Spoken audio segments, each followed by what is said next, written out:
couple is going through a nasty custody battle, and then they go viral for the worst reason imaginable. Their 9-year-old daughter, Sophie, alleges that she is being sexually abused while at her mother's house. The case is investigated, but 1 year later, in July of 2021, Sophie's dad, Michael, abducts her.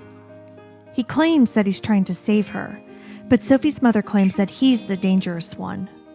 Now, in September of 2021, Michael is still on the run with Sophie, and people are left wondering who's telling the truth. When a person goes missing, there's a special kind of pain in the not knowing. I want to tell the stories of those who never came home. I want to tell you the story of Sophie Long. I'm Kona Gallagher. And I'm Ethan Flick. And this is And Then They Were Gone.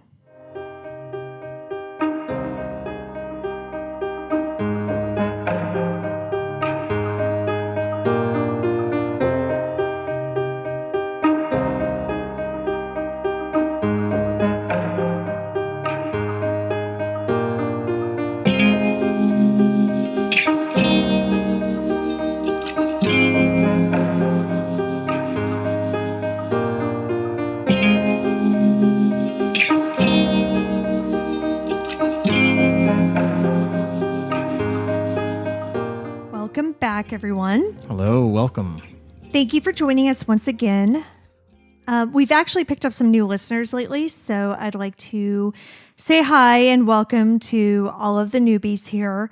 We've been also doing this for a little over a year, so maybe we should reintroduce ourselves. Okay. Sure. I'm Kona. I'm Ethan. Yeah. I'm a realtor, a mom, and a true crime addict. I am 17 years in law enforcement, although I'm not going to tell any of you which agency I work for. And I happily go along with whatever my wife fancies at the moment. And right now it's been podcasting for the past year and a half. But that's a big deal that you said that because, you know, when we first started, you wouldn't even say that you were in law enforcement. You made me leave it off of the website. Yeah, well, so I think it was like episode 25 or so where you finally let it slip. Well, it's a tricky thing. I'm commenting on things from a law enforcement perspective. Right. And while I want to have some validity behind what I'm saying, given that I have law enforcement experience, I can't give too much away because of my job. Right. So, and the nature of your job is different. It is, yes. Than I'm not an a lot of what we're talking about. Right. I'm not an investigator. Right. I have never alleged to be an investigator. Yes.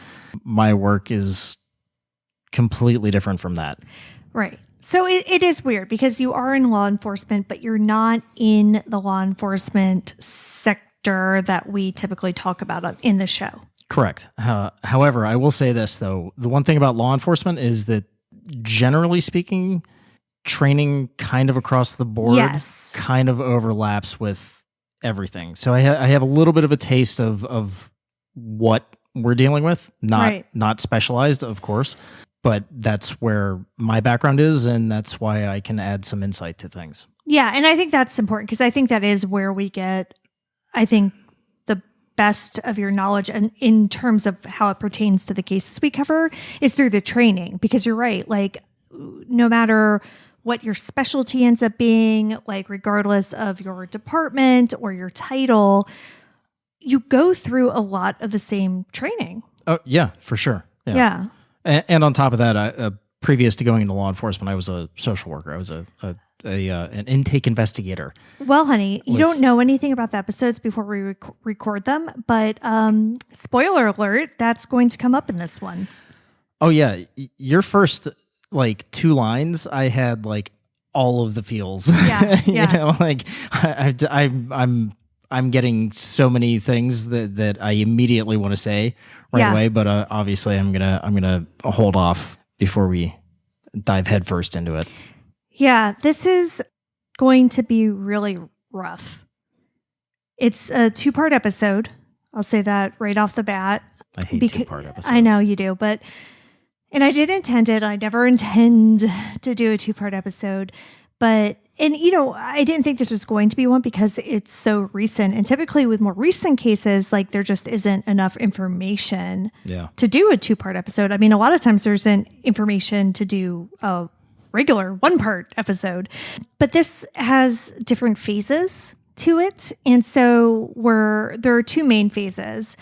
There's the Stand with Sophie phase and the Bring Sophie Home phase. And so today we're going to be talking about the Stand with Sophie phase. Next week, we'll be talking about the Bring Sophie Home phase. This story is rough. And in case you didn't get it from the intro, we do deal with child sexual abuse in this. I do not go into details about that.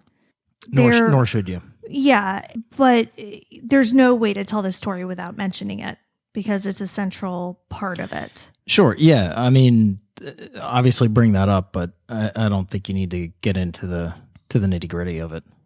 No. So I do want to say that right up top because, there's a lot of stuff I choose not to listen to or watch or whatever.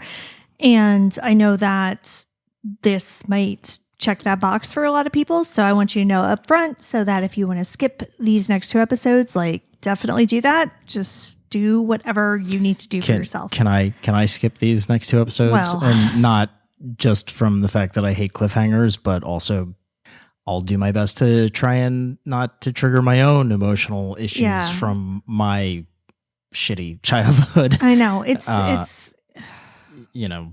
and maybe I can add some perspective on that too, depending on how this goes forward. Though I was never sexually abused, I definitely should have been in the system. Yeah. So I'll be interested to see where we go with this. Yeah, honestly, one of the reasons why I limited the scope of this podcast to unsolved missing persons cases is because I didn't want to write about violence and murder and especially violence against children.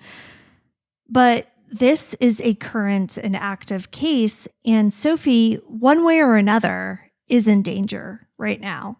So it's important to talk about it, I think. And I think it's important to, get her story out there more and make sure that the proper authorities are doing what they need to be doing. All right, so let's get into it. Sophie Elise Long was born on September 16th, 2010 to Michael and Kelly Long.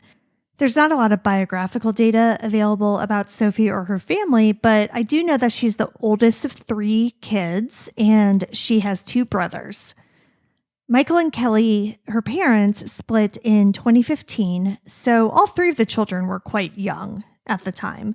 So Sophie was the oldest and she would have been about 5. This is the type of divorce and custody situation that has kept both parties in court for years. Visitation agreements have changed. Supervision rules have changed. It's been an abject just disaster. In fact, they can't even agree on the reason they got divorced in the first place. Michael alleges that Kelly was unfaithful and emotionally abusive, while Kelly calls him an abusive husband. And we kind of alluded to this in the intro, but I do want to reiterate up front, how we're approaching this case. So we each have 1 child from previous relationships. They're just a little bit older than Sophie is now. Sophie is now 11. Our kids are 12, and our oldest is actually going to be 13 the day this is released. Mm-hmm. This is actually his 13th birthday. So we've dealt with exes and custody agreements.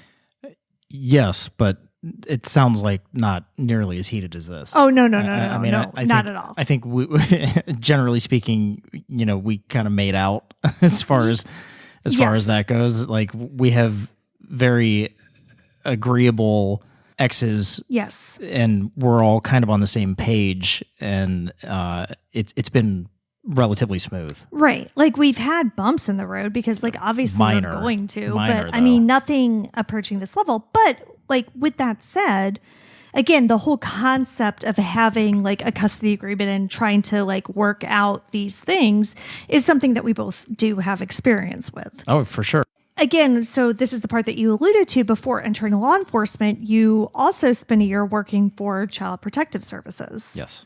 So, we talk a lot about that in this case. So you have the experience of seeing these situations from that end, which is not something that I have ever done. Yeah, well, it's not a pretty thing to be on that side. No, absolutely not. When Michael and Kelly divorced in 2015, things seemed at least relatively amicable, and the couple was basically awarded 50-50 custody. So, and I think typically that's how it goes, unless there's some issue that's identified during the divorce proceedings. I think the default at this point is, 50-50, unless there's a reason not to do it that way. Yeah, and the issue doesn't necessarily have to be adverse to one side or the other. It could be something like one parent travels 80% of the time for work, or something like right. that. Yeah. It doesn't mean they're a bad person. It just means that they can't have the kids 50% of the time. Yeah. So this arrangement apparently went on for a while, and both of the parents eventually moved on. Kelly began a relationship with a man named Jake Billingham, and Michael married a woman named Courtney Chalmers. And while I'm sure everything was not perfect, nothing seemed to be too far out of the ordinary at first for a divorced couple trying to co-parent. They had their issues, according to Kelly, starting, back in 2016, 2017, so not too long after they got divorced, but things didn't get truly bad until 2020, where things seemingly took a very dark turn. Michael Long says that during a FaceTime call with his oldest son, and all right, so I'm going to stop myself right here.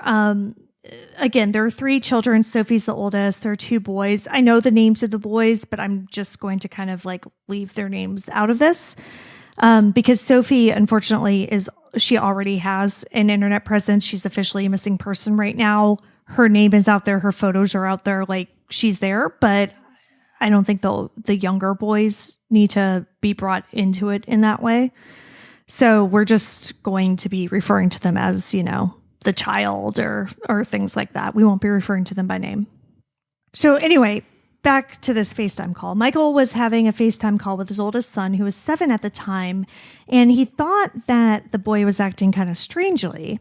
When it was his turn to have visitation, Michael told Nancy Grace in an interview that his mother, Michael's mother, and his wife, Courtney, took the child to a lab and had him tested for drugs.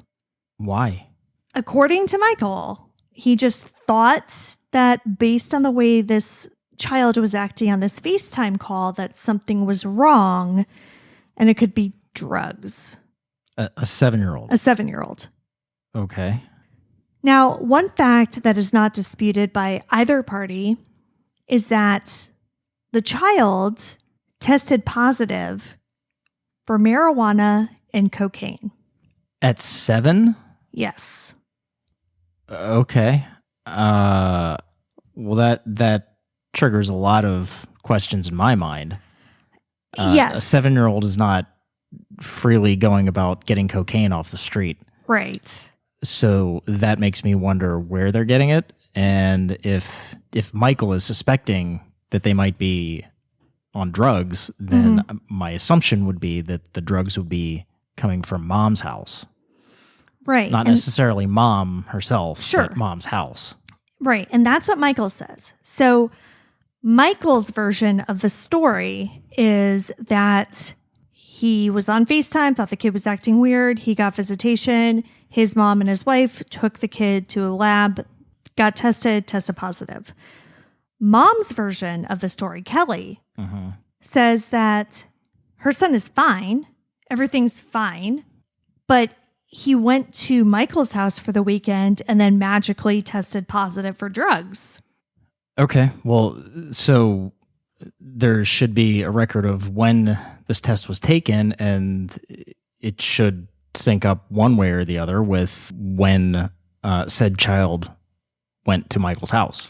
Right. So before we get into that, what I will say is that according to Michael, again, and this is the problem, so much of this is he said, she said, but according to Michael, his son told him that Mr. Jake, who is mom's boyfriend, made him lick fizzy rocks. Okay. Now, Kelly, like I said, told police that her son tested positive after spending the weekend with Michael, but that it wasn't because of anything that happened in her home. Now, according to her, Michael had the kids from Thursday to Monday during this period, and that's when he took his son to the lab. Okay. When was the FaceTime call? Sometime before Thursday. I'm not exactly sure the amount of time between the FaceTime call and when Michael actually got him. So the reason why I'm asking is because not marijuana, that obviously stays in your system for 30 days. Right. Cocaine leaves your system within 72 hours. It's funny that you bring that up because I'm getting to that. Okay.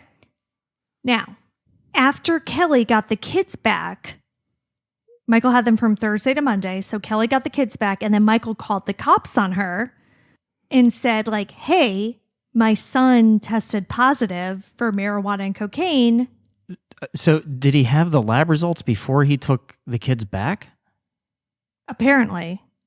So why would he take the kids back? Well, okay, so a lot of this is because by this point, 2020, they had had several issues, and I think they had both been put on pretty short leashes by the judge, and they very much like had to comply with the custody orders, or else they were going to get, Okay, but I mean, okay, so let's keep going. But right now, there's a body cam video of this police visit to Kelly's house based on this call that Michael made. And it's on our blog. It's a half an hour long. And, basically the officers were asked to do a welfare check on the child. Sure.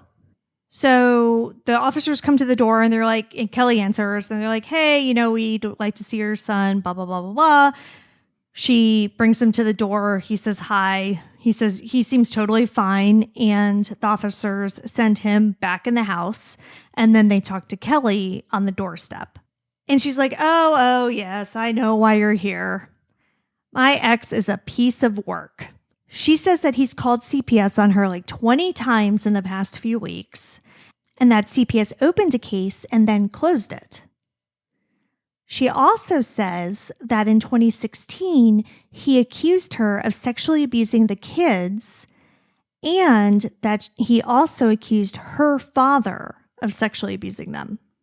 Then she goes on to say that he had the kids for the weekend and her son magically tested positive for drugs. And she wouldn't even know how to expose her kids to drugs, et cetera, et cetera. Sure. She's very much painting the picture of my ex is nuts and he gave my 7-year-old cocaine to get back at me. And the cops are totally on board with this. They seem very much like, yes, this is reasonable. Okay. When did you say he was with the dad? This past weekend. I dropped them off on Thursday night and got them back on Monday. And then that's the same time they tested positive as well? Yeah. For that? So, okay. Tested positive for cocaine while he was with Dad? Yeah. So right now, that's our main concern. The reason why we're out here, we're trying to... I'm as mad as you are that my CPS has even told me that she suspects that Michael gave it to him in order to make it seem like... Do you know anything about testing for cocaine or anything like that? No. So cocaine stays in the system for 48 hours. Okay. Just so you know. So if... Wouldn't that make sense then? Yeah, I mean, I'm not going to jump to any conclusion. I know, I'm just saying... we can't say here... No, I understand that. I'm just saying, my concerns right now are... I would never in a million years... I wouldn't even know how to expose my kids to that. And back to what you said, one of the officers says, hey, just so you know, cocaine stays in the system for 48 hours. So you said 72, he says 48, Whatever. It depends on the type of drug test, but it's fine. Yeah. Whether it's a blood draw or a piss test. Right. But we're going to get to that too. So, then she says, well, that makes sense, right? If it only stays in your system for 48 hours and he was and my son got tested while he was with my husband, then it has to be because of something my husband did, not something that happened at our house. And Depends the cop on is when like, the test was taken. right. But the cop is like, yeah, no, you're right. That seems great. So the officer says, look, like, we have to come out. We got this call, but he looks fine. He looks happy. He looks healthy. And to be fair, he absolutely does.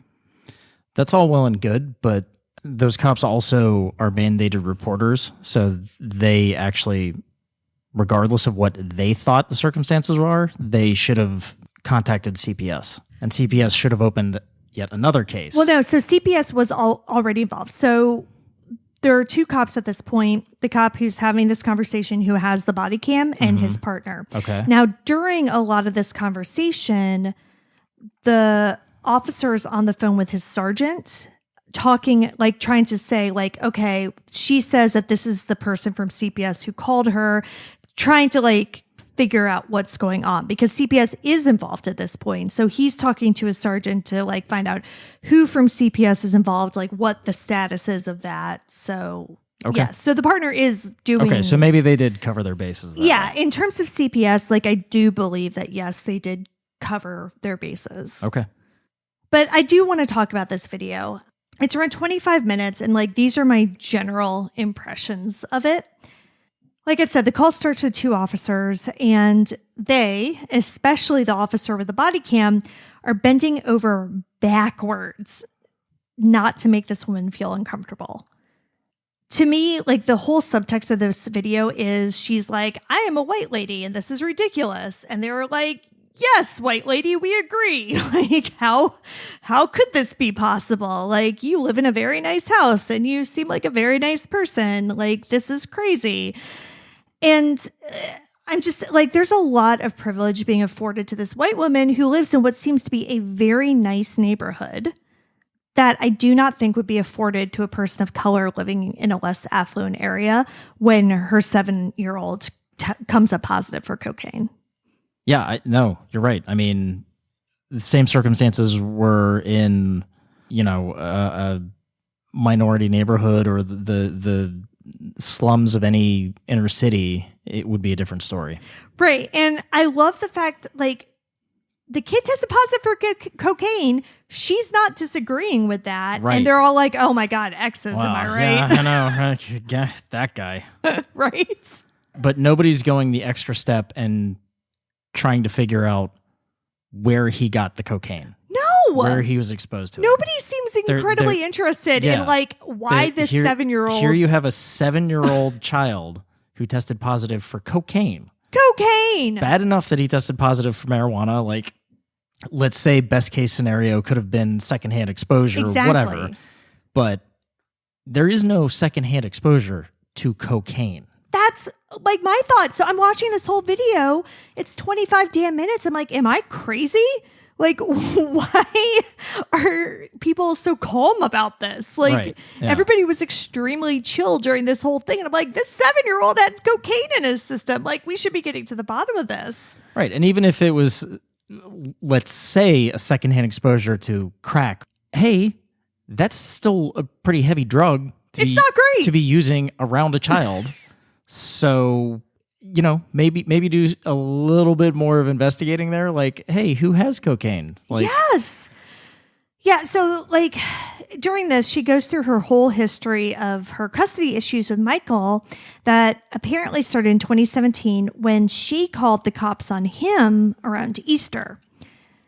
He apparently had sent her a series of unhinged text messages and told the kids that he had found out that he was a real angel and that when they came to visit him Easter weekend, that they could all be angels together.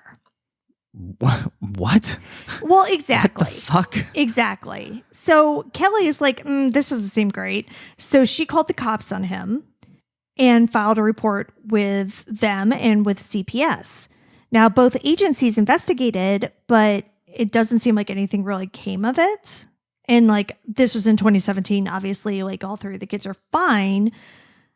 And, there's the police report to back this up. So I'm just going to assume that this is a generally true story. So Michael clearly seems to have some issues. She also says that a few days after this whole Easter police report thing is when he started accusing her and her father of sexually abusing the kids. And that just, according to her, comes out of nowhere. Right. And like from her perspective, it's basically revenge for her calling the cops on him. Okay. And also during this whole porch interview with the police, she drops in a few things about her own home life that I do believe raise red flags. So Jake Bellingham is her boyfriend. He lives in the home and the couple has a baby together. So she has her 3 kids with Michael and then she has this baby with Jake.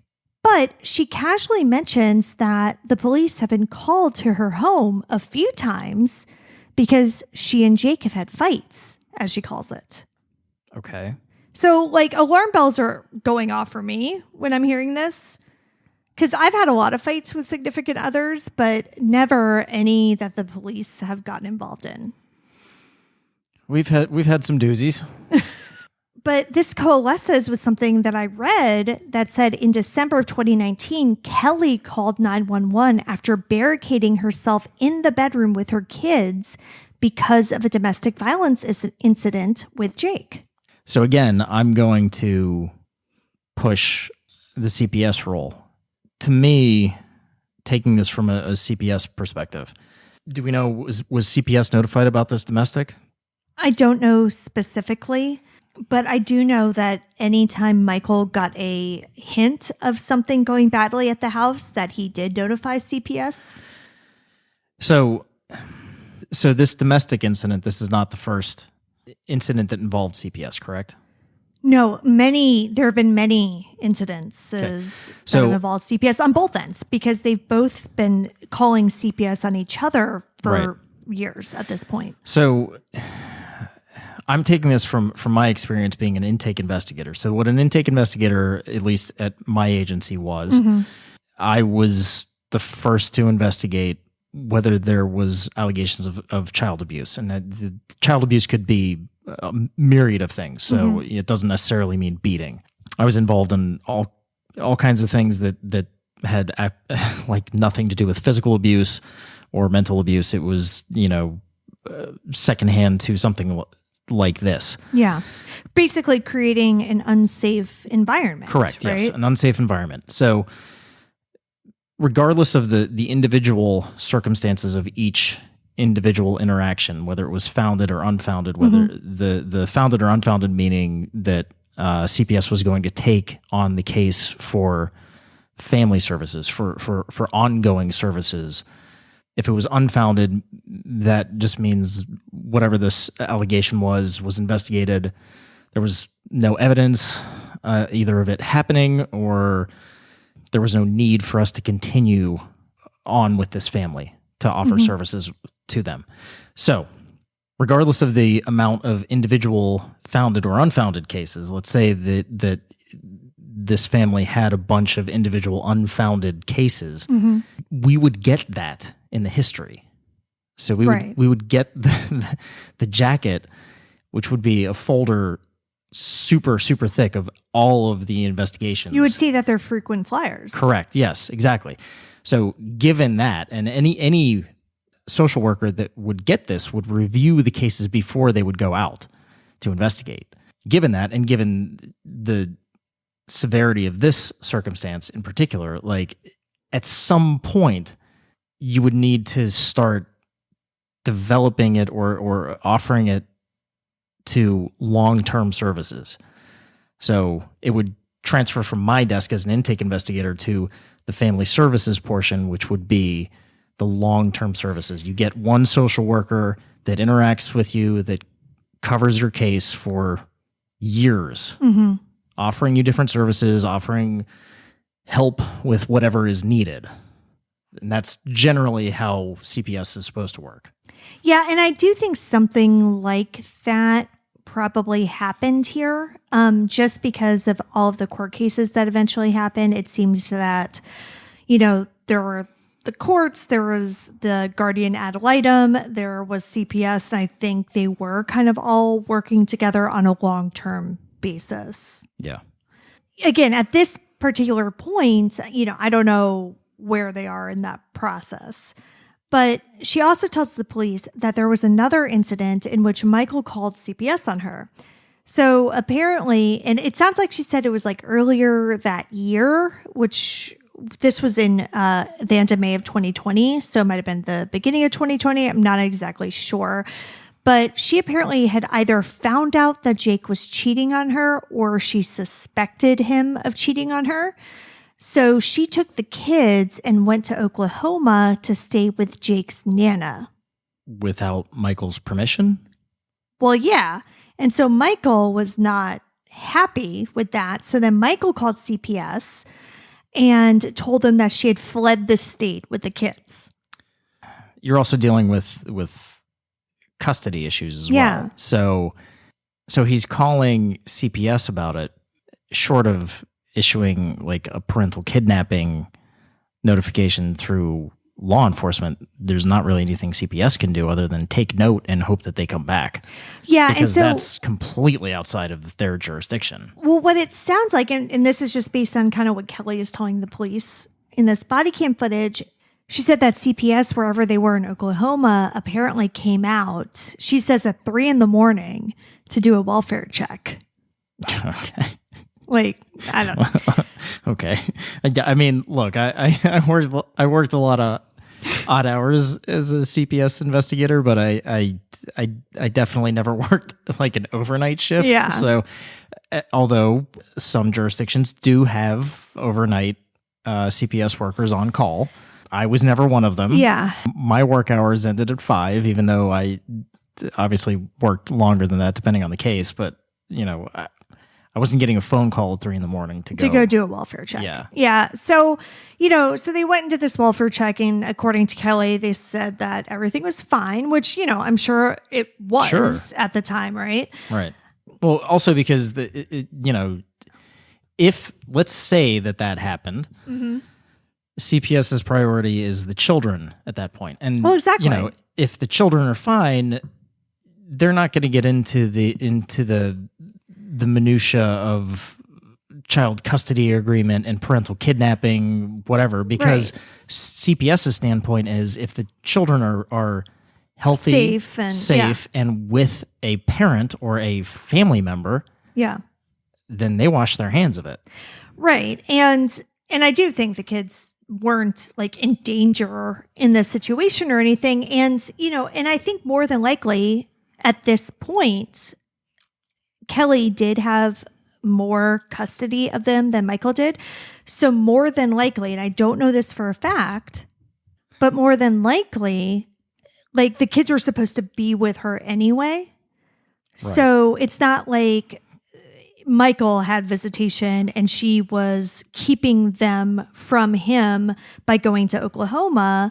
What I believe was the case is that they were supposed to be with her regardless, and she just happened to be in Oklahoma, without Michael's permission or prior knowledge.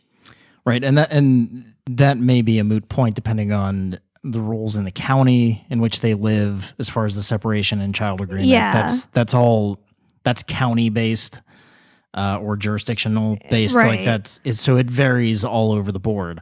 I know here that would not be parental kidnapping unless it was a long-term move. Right. And this apparently was a week, and then she went home. Yeah. And while accusing Kelly of fleeing the state does seem like a bit of an overreaction, like I kind of get the thought behind it, which is that, my kids are in this situation that doesn't seem to be healthy, to the point where my ex-wife felt that she needed to go to another state with them. Yeah, for sure. I mean, that definitely needs to be documented. But we're not at the point of like parental kidnapping is where I'm going. No. And I think what you see a lot of the time is like, yes, something's wrong, but Michael kind of takes it to another level where it isn't necessarily at that point. Now, the officer mentions at one point that there have been a lot of calls to this address, which apparently he kind of found out as he was taking this call. And it sounds like a combination of Michael calling the cops on Kelly for various reasons, and calls related to these quote unquote fights between her, Kelly and Jake. Toward the end of the video, a third officer shows up, and this is the officer who apparently has this beat. He was on another call at the time, so that's why he wasn't the responding officer, but he got done with his call, and this was an address he was familiar with. Right. So he rolls up, and he's like, oh, hey, how's your baby? Yeah. And she's like, he's good, thanks. And he said, you remember talking to me a few months ago? Mm-hmm. Yeah. This is a very nice neighborhood, but the cops know this family. I mean, yeah, this is all about building a case. Yeah. All right, so let's get back to this drug test. Yeah, right. Yes, we've been going off on these tangents, and okay. Let's get back to the drug test but I do think 48 there to was 72 a lot, hours. There was the a lot kid? of really interesting information about that home that I think Kelly kind of inadvertently gave access to in this porch interview or whatever. So I do think it's important to talk about to kind of get a full picture. But, so this drug test, the one that the first officer basically dismisses because cocaine only stays in your system, according to him, for 48 hours. Now, if Michael is to be believed, and again, this is the problem with this whole drug test. I don't have a third-party source that says, this is the drug test that was performed, this is the data was performed, these are the findings, right? Right.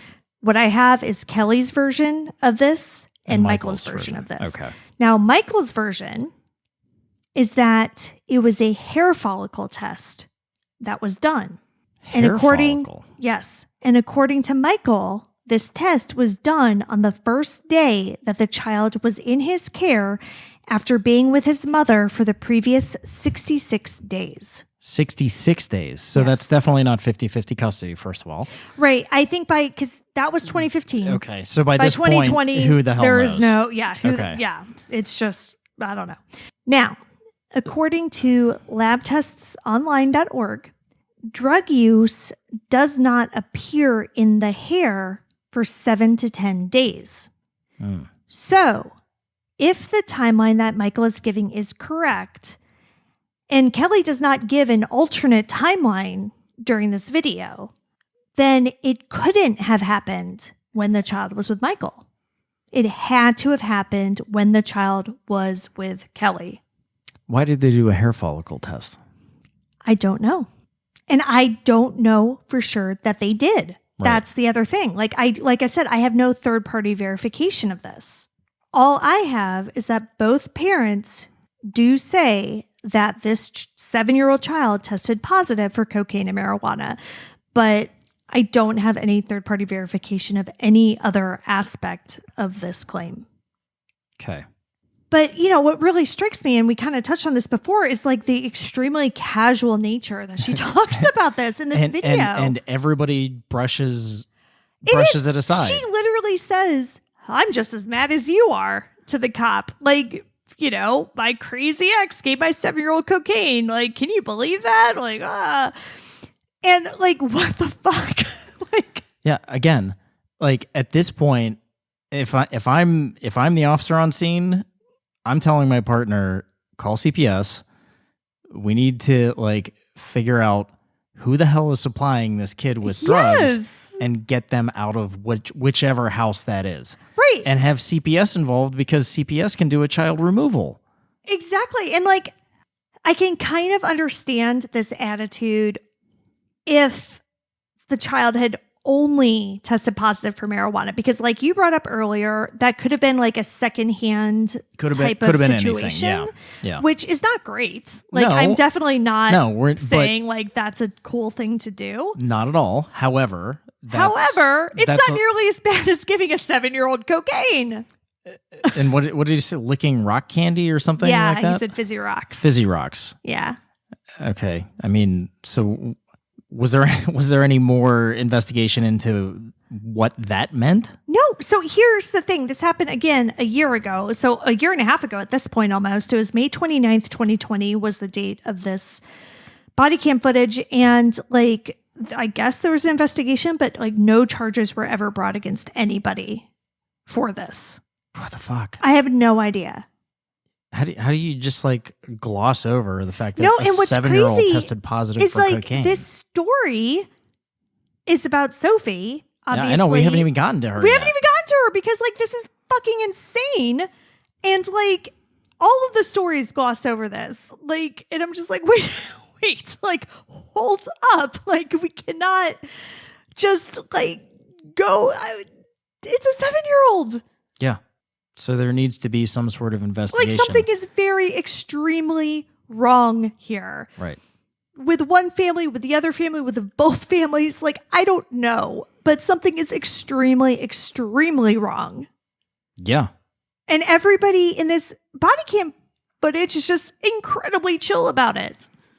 Once again, CPS at this point needs to be involved, and they should be the ones investigating this. I mean, like, look, law enforcement, the guys that show up on scene, like, first off, they shouldn't be like, oh yeah, well, no big deal. Yeah. 7-year-old test positive for cocaine. Like, they should be asking a little bit more as far as like, where did they get said cocaine? Where? No, nothing.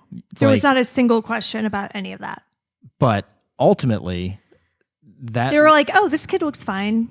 I guess this is just like a dumb call that we Okay. have to do. But ultimately, that leads to child welfare issues, which is CPS's realm. Now, CPS, here's a fun little side note about CPS is that while they are, by law, if this was reported to them, would have to go and investigate, everybody can just refuse to answer questions or even answer the fucking door when CPS shows up. But the CPS agent, by law, has to see the child. Right. Otherwise, they can go to jail. Yeah. It's like it's a terrible system. It's completely rigged against the social workers, and it's insanely stressful. However, they also if they deem it that this child is not safe at home, they can remove the child from the home. Now, again, the parents can be like, no, you're not taking my kid. And at which point, then the CPS can say, well, I'm calling the cops, and the Right. cops are going to forcibly And then it goes remove to you. court, and then there's a whole thing. Well, it goes to court regardless. Yeah. If you're removing the child from the home, then Sure. there's a whole hearing that takes place. And that does happen in this story Okay. down the line. So, like, that's this police call. Again, this was May 29th, 2020. Now, this is kind of in the middle of the COVID-19 Right. lockdown, right? Yes. So, like, schools are closed for the most part. You know, kids are home with their parents. And there are issues with courts being open and Exactly. A lot of courts were closed. Right. Like, a lot of things were getting pushed aside, backed up. Like, it was just a mess. I can't imagine family court was like open and doing things. Right. So around this time, Sophie was also writing her dad letters. Now, Sophie was 9, like 9.5-ish at this time. Apparently, after one of her visits with him, he kind of sent her back, like, you know, he sent back her backpack, and in it, he put envelopes and stamps so that she could write to him. And he, during this whole thing, gave those letters to the Daily Mail. And so they're all available online, and they're incredibly disturbing.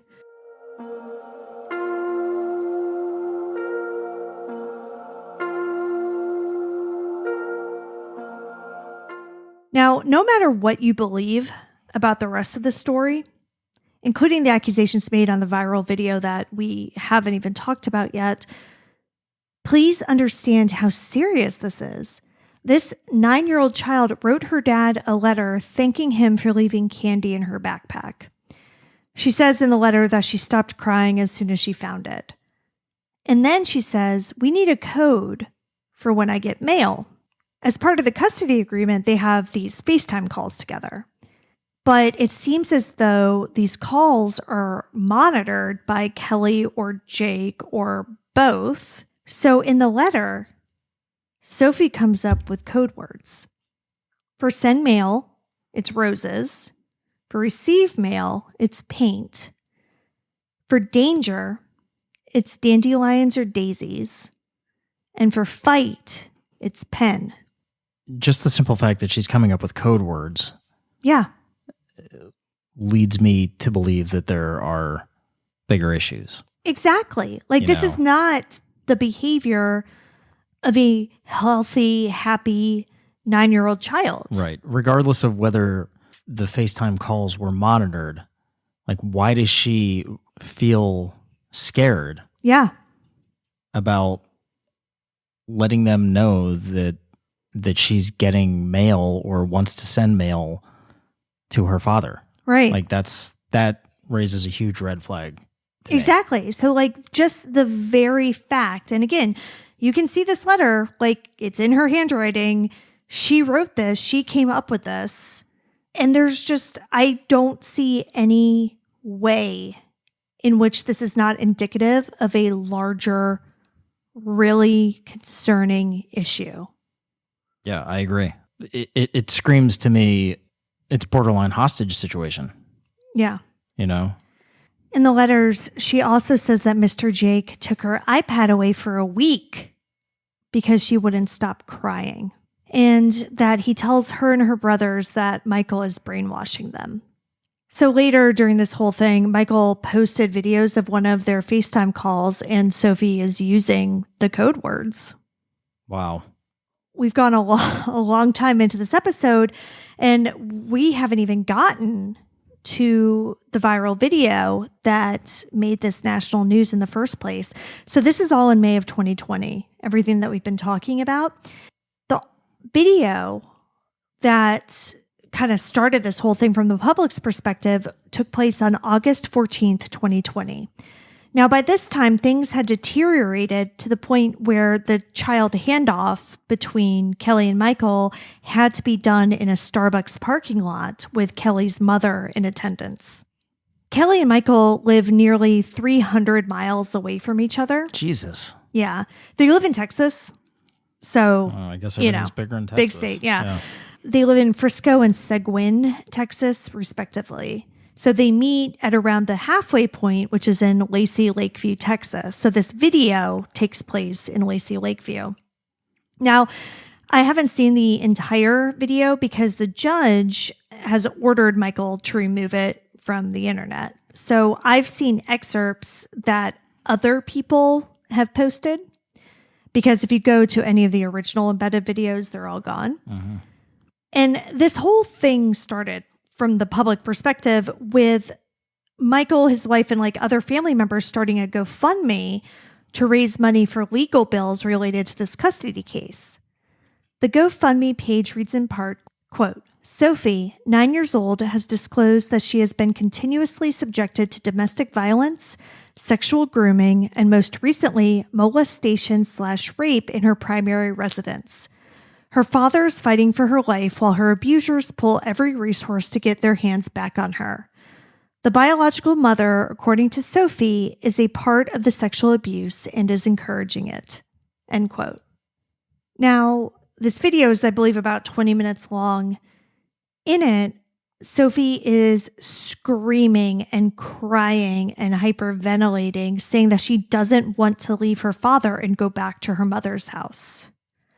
Michael is in the driver's seat and is filming this. His father's in the passenger seat. Kelly and her mom are outside of the car trying to get Sophie out. So apparently these handoffs have gone badly before. So Michael has been told that he has to stay in the car and not interfere in any way. So you and I have a child who turned 4 about a month ago, and he loves throwing tantrums. And they get extremely intense sometimes. Yes, they do. Much more so than I think either of our other, well, maybe not Sater, but they're bad. Yeah. And when we're trying to be good and do good parenting to him, we get that fake calm voice and we say things like, I'm sorry you're feeling this way, buddy, but we have to put our shoes on now. Right. Yeah. Right? Yeah. And that's how this scene plays out. But Sophie's in 4. She's almost 10 when this video is taken, and she is screaming and begging not to go. Grandma is physically trying to drag her out of the car, first by her arm and then by her feet. Sophie kicks off her cowboy boots at one point in an effort to get away from her. Now, this video was taken a year ago and investigations have been done, and we're going to get into all of that, but this is what I see watching this video. I see a little girl who is terrified of something, and I see a mother and a grandmother who are gaslighting her. After they stop physically trying to pull her out of the car, they get that fake tantrum voice going. And I don't want to play a lot of this audio because I don't think it's appropriate, and I think the judge took it down for a reason. But I do want to play the small snippet of Sophie calling them out on their bullshit, because this seems like an extremely intelligent and self-possessed child, and I think that that's important and relevant. She is standing up for herself. We're just asking questions. Well, I can tell. I'm smart. I can tell how when you're asking questions, I can tell what you mean.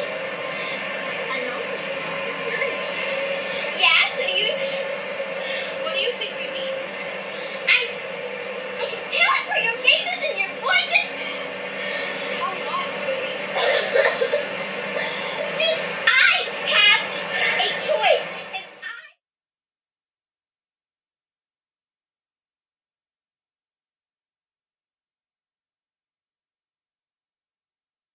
Ethan has not seen any of this before, and I played him the part that I just put in for you guys, but he also watched a little bit more just so he could have a little bit more context. What I get from this is that they're talking to her like she's 4. They're saying adults know best, mommies and daddies have to listen to the judges, etc., etc. But here's the part that puts me into a blind rage. She tells them very clearly that she's being molested, and they completely blow her off. I didn't hear that in the video. I know, you didn't see that part. Her grandmother asks, "Who's touching you?" She says, "Mr. Jake, and Mommy watches. Mommy watches it happen." Her grandmother asks, "Where does he touch you?" Sophie says, "My VV." So first of all, this is why we always need to teach our children to use proper names for the genitalia in case, God forbid, anything like this happens, because we want it to be very clear what is happening and where and all of that, because penis and vagina are not dirty words and no one has a VV. But beyond that, the grandma first says, "I guarantee that didn't happen." It's incredibly difficult to watch, and it's very easy to not listen to a kid or blow off a kid's claims, especially when there's this hostile situation going on with the parents. Mm-hmm. But like, somebody has to listen to the kid. Yeah, there are times when kids make things up, or that they say things that may not be exactly what they mean. But when you're talking about, when you're witnessing this and seeing the level of anxiety that she's going through, and fear, this isn't something that's made up. These are true feelings. Right. This is coming from somewhere real. Yeah.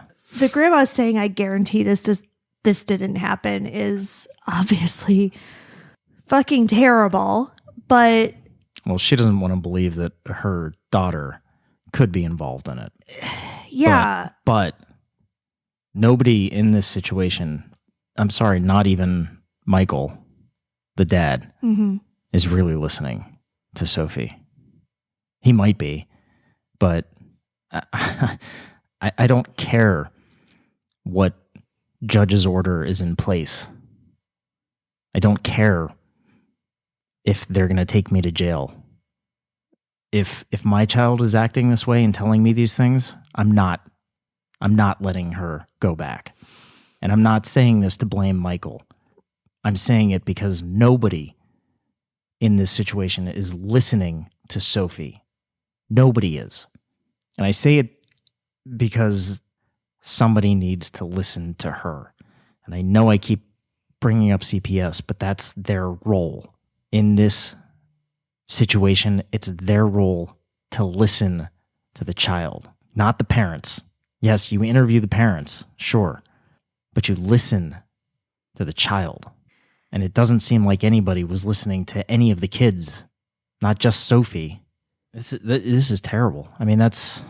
Well, so yes, it's objectively terrible, but it somehow gets even worse because as the video goes on, Sophie tells Grandma that her mom and Mr. Jake make her feel bad about herself. And Grandma says, well, if you feel so bad about yourself, how did you get the lead in the school play? Like, how do you do gymnastics? What the fuck does that have to do with anything? Well, exactly. And what bothers me so much about it is I think that it shows that this goes way beyond a messy custody dispute where one side thinks the other side is brainwashing the kids and feeding them stories. This to me shows a fundamental misunderstanding of abuse and how abused children can behave. Yeah, for sure. Well, I think that's a whole other bigger issue is that across the board, most people don't understand how abuse works, don't understand how abused kids behave, don't understand how abused adults behave. Most people don't understand that because it's not a world in which most people live or experience. Right. And or if they do, they're still in it and they can't analyze it and vocalize it. Right. To me, this shows that if this were something happened to Sophie under any circumstances, regardless of her parents' divorce and the custody issues, like if anything happened to Sophie, she doesn't have a support system who would believe her or take her seriously. And Sophie calls her grandma out on this in the video. When she starts talking about gymnastics and the school play and everything, Sophie's like, this doesn't have anything to do with what I'm saying. This girl is incredibly self-possessed, and she is smart, and she is brave, and she knows that these adults are not on her side. So basically what ends up happening after this is Michael posts the video in the GoFundMe campaign, and he ends up raising over $200,000. And the Stand With Sophie hashtag is born. You know, people watch this and they're enraged and sickened. And, you know, you can read the comments, like the video isn't up, but the comments still are. And it's like, you know, I was this little girl, like I was Sophie. You know, you have other people who watch and say, like, this reminds me of how my children would act when I had to have them go see their abusive father.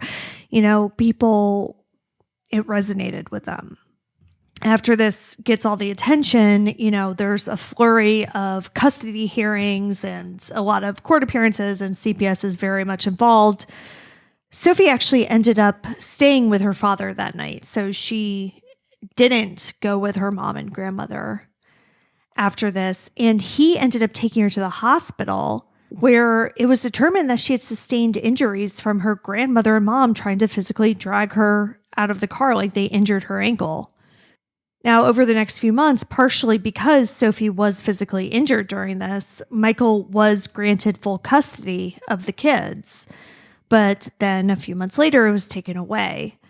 He filed a temporary restraining order on Kelly. She filed one on him, and just custody continued to flip-flop. People were doxing Kelly and Jake. They were sending them death threats. Michael tried to get Trump to intervene, the chief of police in Lacey Lakeview had to come out and be like, please stop yelling at us for not investigating the sexual assault. We are literally the middlemen in this situation. Like, nothing happened in our county. None of these people live here. Yeah, right? Yeah. No, yeah, you're right. You're right. Yeah. You know, it was a complete shit show for the next year. And I'm sure all three of the children suffered greatly from this. Yeah. Kelly's lawyers tried to get the GoFundMe shut down on the basis of fraud. According to a press release, they said, quote, "We are unfortunately dealing with a very volatile and increasingly dangerous situation.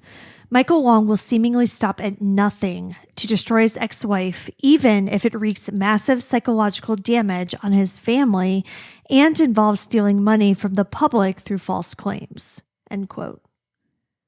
According to Kelly's side, Michael's motivation for all of this is money. Quote, "Michael Long has substantial financial woes, which appears to be motivation for his attempts to monetize his child custody case. He filed for bankruptcy in 2011, leaving a debt of nearly $500,000. His current source of income is produced through a business that he runs with his wife, Courtney Chalmers, and family, in which they sell sand infused with spiritual energy online." End quote. They go on to point out that Michael and his wife, Courtney, live in an RV on his parents' property. While the GoFundMe did get frozen for a time after this claim of fraud, it didn't get shut down. It does remain up to this day, though it does say that organizers have stopped accepting donations. There's also disagreement about what doctors have found regarding the alleged sexual abuse. The GoFundMe alludes to medical issues that Sophie had in her private areas that Sophie has faced, which another article clarified as vaginosis and yeast infections. And again, use the correct words when you are talking about things like this. But Kelly's lawyers have accused Michael of doctor shopping to get a diagnosis that would support his claims. They say that medical examinations have found no evidence of sexual abuse. And that's where we're going to end this week. We'll have part 2 up next week, but for those of you on Patreon, you can access it now. Like, this case is just so incredibly difficult. A little girl has said that she's being sexually abused at her mother's house, and her mother says that her father is brainwashing her with these stories. This week, we talked about the events that led to the Stand With Sophie hashtag, and next week, we're going to talk about what has led to the Bring Sophie Home hashtag. We're also going to discuss Michael and Kelly and how no one can seem to agree on who the hero is in this story and who's the villain.